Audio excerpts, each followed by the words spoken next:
இந்த வீடியோ பார்த்த பிறகு கண்டிப்பா உங்களுக்கு நம்பிக்கை வரும். ஏன் அப்படி சொல்றேன்னா, ஒரு பிரபலமான ஜோதிடர் அவர் யாருக்கு எதை கணிச்சு சொன்னாலும் அது 100% அப்படியே நடக்குமா. அப்படி புகழ்பெற்ற ஒரு ஜோதிடர் கிட்ட ஒரு ஏழ்மை நிலையில இருக்கக்கூடிய ஒரு விவசாயி வராரு. என்ன காரணம்னா, தன்னுடைய 2 மகள்களுக்கு திருமணம் பண்ணி வைக்க முடியாத ஒரு சூழ்நிலையில நான் இருக்கேன். என்னுடைய வறுமை நிலையை தான் நான் எடுத்து சொல்றேன் அப்படின்னு அந்த விவசாயி சொல்றாரு. என்னுடைய ஜாதகத்தை பார்த்து என்னுடைய எதிர்காலம் எப்படி இருக்கும்னு சொல்லுங்க அப்படின்னு சொல்லி அந்த ஜோதிடர் கிட்ட கேக்குறாரு. அந்த ஜோதிடரும் அந்த கட்டங்களை எல்லாம் பாக்குறாரு. பார்த்துட்டு எனக்கு முக்கியமான ஒரு வேலை இருக்கு, நீங்க போயிட்டு நாளைக்கு வாங்க அப்படின்னு சொல்லி அவரை வீட்டுக்கு அனுப்புறாரு. இவரும் மனசு உடைஞ்சு போய் அப்படியே வீட்டுக்கு போறாரு. சரி நாளைக்கு வந்துடலாம், நாளைக்கு வந்தா நமக்கு ஒரு விடிவு கிடைக்கும் அப்படின்னு சொல்லி நாளைக்கு வரலான்னு போயிட்டாரு. அவர் போன பிறகு கூட இவரு அந்த ஜாதகத்தை பார்க்கவும் இல்லை, ஒண்ணுமே செய்யல. அப்போ அவரோட மனைவி கேட்டாங்களாம், ஜோதிடரோட மனைவி, ஏங்க முக்கியமான வேலை இருக்கு, நீங்க எங்கேயும் போகல, அவரோட ஜாதகத்தையும் நீங்க சரியாவே பார்க்கலையே அப்படின்னு சொல்லி கேட்டாங்களாம். அதெல்லாம் நான் பார்த்துட்டேன், நீ உன் வேலையை பாரு அப்படின்னு சொல்லி அவர் எதுவும் சொல்லல. அதுக்கப்புறம் அடுத்த நாள் என்ன நடந்துச்சு, அந்த விவசாயி உண்மையாவே திரும்ப வந்தாரா வரலையா தெரிஞ்சுக்கலாமா? இப்ப திருப்பி போயிட்டு இருக்காருல அந்த விவசாயி, அப்படி போகும் பொழுது என்ன நடக்குதுன்னா, திடீர்னு மழை தூறல் போட்டு அப்படியே கொஞ்சம் கனமழையா ஆரம்பிச்சிடுது. அப்ப மழைக்காக ஒதுங்குறதுக்காக ஒரு பக்கமா போய் நிக்கிறாரு அந்த விவசாயி. அங்க ஒரு மண்டபம் தெரியுது. அது வெறும் மண்டபம் இல்ல, சிவன் கோவில். சரி இங்க கொஞ்ச நேரம் நின்றுட்டு போலாம் அப்படின்னு சொல்லி நிக்கிறாரு. ஆனா அது ரொம்ப பாழடைஞ்சு சிதிலமடைஞ்ச ஒரு கோவிலா இருக்கு. அந்த கோவில்ல உட்கார்ந்து அப்படியே கற்பனை செய்யறாரு, என்கிட்ட மட்டும் நிறைய பணம் இருந்துச்சுன்னா நான் அப்படியே இந்த கோவிலை புதுப்பிச்சிருவேன், நிறைய பூசாரிகளை கொண்டு வந்து குடமுழக்கு செய்வேன். அதாவது திருக்குடத்துல தண்ணீர் கொண்டு வந்து அந்த ஊரெல்லாம் வலம் வந்து கருவறையில இருக்கக்கூடிய அந்த கோபுரத்துக்கு உச்சியில போய் நான் அபிஷேகம் பண்ணுவேன், குடமுழக்கு பண்ணி எவ்வளவு சந்தோஷப்படுத்துவேன் அந்த சாமிய அப்படின்னு சொல்லி மனசுக்குள்ளேயே இதையெல்லாம் பண்ணி பார்த்தாராம்.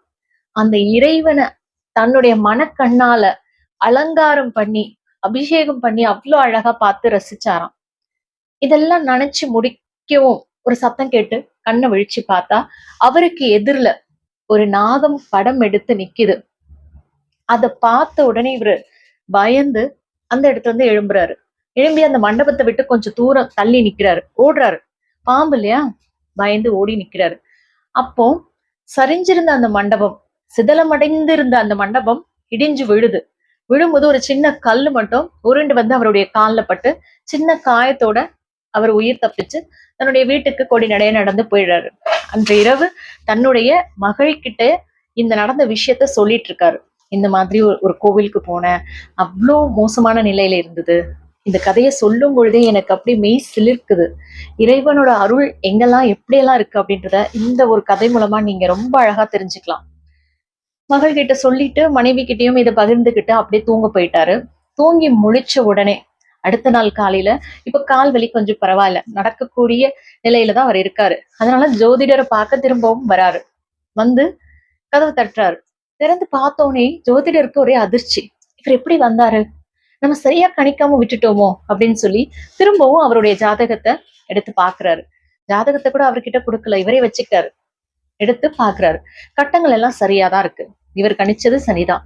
ஆனா எப்படி அவர் வந்தாரு அப்படின்னு தான் அவர் யோசிச்சு பாக்குறாரு. அப்படி யோசிச்சு பார்க்கும் பொழுது இதற்கான பரிகாரம் என்னன்னு சொல்லி இப்ப பாக்குறாரு.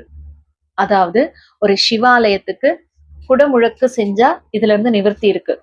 ஆனா ஒரே இரவுக்குள்ள யாராலையும் குடமுழுக்கு செய்ய முடியாது, அந்த அளவுக்கு அவருக்கு வசதியும் முதல்ல கிடையாது. அப்ப எப்படி இவர் உயிரோட வந்தாரு அப்படின்னு சொல்லி ஜோதிடர் அவர்கிட்டே கேக்குறாரு, நேத்து என்னதான் நடந்துச்சு, எனக்கு கொஞ்சம் தெளிவா சொல்லுங்க அப்படின்னு சொல்லி ஜோதிடர் அந்த விவசாயி கிட்ட கேக்குறாரு. அப்போ விவசாயி நடந்த விஷயத்த ஒண்ணு விடாம அப்படியே தெளிவா சொல்லிக்கிட்டே வராரு. நான் போகும்பொழுது ஒரு சிதலமடைந்த ஒரு சிவாலயத்தை பார்த்தேன், அங்க கொஞ்ச நேரம் உட்காரலான்னு அந்த மழை வந்த காரணத்தால அங்க இருந்தேன். அப்போ என் மனசுக்குள்ளேயே இந்த மாதிரி நான் நினைச்சுக்கிட்டேன்.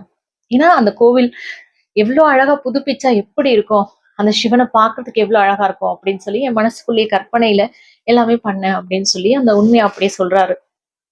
நீங்க கற்பனையா பண்ணது நிஜத்துல பண்ணதுக்கு சமமாகி இன்னைக்கு நீங்க வந்திருக்கீங்க அப்படின்னா இது உங்களோட மறுபிறவி, மறு ஜென்மம் எடுத்து நீங்க வந்திருக்கீங்க ஐயா அப்படின்னு சொல்லி ஜோதிடர் அவர்கிட்ட சொல்லும் போதுதான் இவருக்கு புரிஞ்சுது. தன்னுடைய ஜாதக கட்டங்கள் என்ன சொல்லியிருந்ததுன்னா, நேற்றுதான் அவருடைய கடைசி நாள். அவருடைய வாழ்க்கையோட கடைசி நாள்.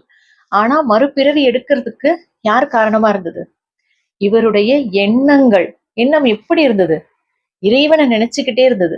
காசு இல்லைன்னா என்னங்க, மனசு இருக்குல்ல, இது இருக்குல்ல, இதுல எவ்வளவு வேணாலும் நினைக்கலாம். இந்த ஏழை என்ன நினைச்சாரு? இறைவனுக்கு அபிஷேகம் பண்ணாரு, குடமுழுக்கே பண்ணாரு. ₹1 கூட கையில இல்லாத அந்த மனக்கணக்குலயே மனக்கோட்டையை கட்டினாரு. அதுக்காக அவருக்கு மறுபிறவியே கிடைச்சிச்சு. நீங்களும் உங்க வாழ்க்கையில எனக்கு இது இல்ல அது இல்ல அப்படின்ற அந்த புலம்பல்ஸ் எல்லாம் விட்டுறலாம். எது இருக்கோ இல்லையோ மனசளவுல ரொம்ப உயர்வான விஷயங்களை நீங்க நினைக்க பழகுங்க. மனசளவுல எனக்கு இதை அடைஞ்சே நான் தீருவேன், எனக்கு கிடைக்கும் அப்படின்ற நம்பிக்கையோட இருங்களேன். எப்பவுமே மக்களுக்கு 2 மனசா இருக்கு. அதுதான் தப்பு. என் குழந்தை என் கூடவே இருக்கணும்னு நினைப்பாங்க. என் கூடவே இருப்பான்னு நினைக்கணும். இருப்பானா இல்ல ஒருவேளை போயிருவானோ, தனி குடுத்தனோ அப்படின்னு ஒரு 2 தாட் வரும். நான் நல்லா படிக்கிறேன், ஆனா ஃபர்ஸ்ட் மார்க் வாங்குவேனா வாங்க மாட்டேனா, அந்த 2 தாட்டே வரக்கூடாது. நான் வாங்குவேன். அது ஒருவேளை இந்த வருஷம் இல்லாம இருக்கலாம், அடுத்த வருஷம் இல்லாம இருக்கலாம், 5 வருஷம் கழிச்சு கூட நடக்கலாம்ல. நீங்க திரும்ப திரும்ப அதை நினைச்சுக்கிட்டே இருங்க. நல்ல எண்ணங்களை கொண்டு நினைச்சிட்டே இருங்க. நீங்க நினைக்கக்கூடிய ஒவ்வொரு நல்ல எண்ணங்களும் உங்களுக்கு தான் திரும்பி வரப்போகுது. அவன் அழியணும், அவன் கெட்டு போகணும் அப்படின்னு நீங்க நினைச்சீங்க ஒருவேளை அப்படின்னா அதுவும் உங்களுக்கு தான் வரும். அதனால எப்பவுமே நல்ல எண்ணங்களையே நீங்க நினைங்களேன். உங்க வாழ்க்கை பூந்தோட்டம் மாதிரி ரொம்ப அழகா நறுமணத்தோட மத்தவங்க பார்த்து பொறாமப்படுற அளவுக்கு சிறப்பா இருக்கும். இந்த காணொலியை முதல் முறையா நீங்க பாக்குறீங்க அப்படின்னா சப்ஸ்கிரைப் பண்ணிக்கோங்க. உங்க நண்பர்களுக்கு இதை பகிர்ந்து விடுங்க.